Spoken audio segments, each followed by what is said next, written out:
that is to make a real person a character in the joke. It doesn't matter whether it really happened to this person, as long as it's funny, it's fine. For example, there's a joke about a coach who lost the final football game of the season and lost, as a result, the championship. And he was asked how he slept that night. He said, "I slept like a baby. I'd sleep for an hour and then I'd wake up and cry." Now, you can make that joke funnier, which I would have done ordinarily, by saying that Joe Paterno was asked that question after he lost successive games to Wisconsin and Ohio State. I don't know how he did today, but anyway.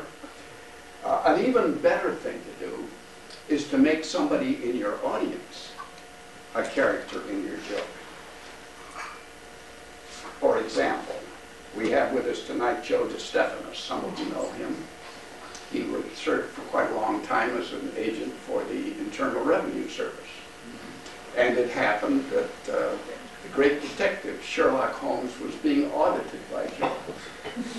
And Joe took one look at the great detective's return and said, "Mr. Holmes, these deductions are amazing." And then he took everything he had except 1 penny. But Joe was not completely without heart. He gave him a choice. He said, "How would you like the penny? Heads or tails?"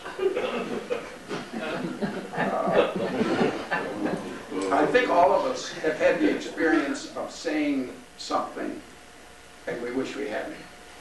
And there are several people here tonight who've had that experience. Zella was a nurse for the time I met her. And there was a time when she took very good care of a patient, and the patient, in her gratitude, had received a lot of plants, and so she offered to give one of these plants to Zella in gratitude. And Zella said, "No, I'd better not. Everything I touch seems to die."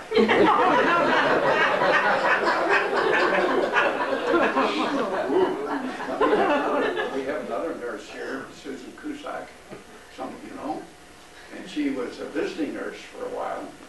One cold night, a patient called her up and asked her to come out and see her, and then the patient apologized because she didn't want to take her out on such a cold night. And Susan said, "That's no problem, no problem. I have to call on another patient right near you, so I'll just kill 2 birds with 1 stone." My son Frank got his foot in his mouth once. It happened. But it happened that when Leonard Leo, who was one of his colleagues at the corporation he was working for, was leaving the company, and they had a little party and got a gift, and Frank was designated to give him the gift, and this is how he presented it. He said, "This is a gift for you. It didn't cost very much, but it shows what we think of you." I mentioned Stuart Knight a little earlier, Zella's first cousin, and before his retirement from the Secret Service, he spent several years as its director. And at one time he became annoyed because the agents were using the Xerox machine that was assigned to the secretaries. And so Stuart posted this notice: "Unless they get my express consent, agents are not to tamper with the secretary's reproduction equipment."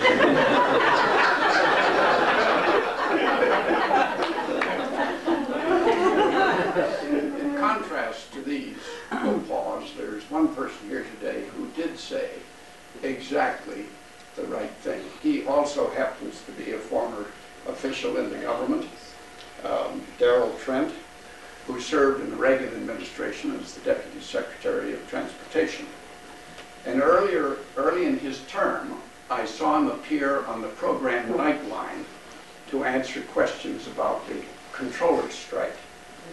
And I was impressed with the dexterity with which he responded to the pointed questions which Ted Koppel shot at him. And that quick wit stood him in good shape on another occasion. It happened that he was discussing one day with one of his friends the city of State College, where Penn State is located in.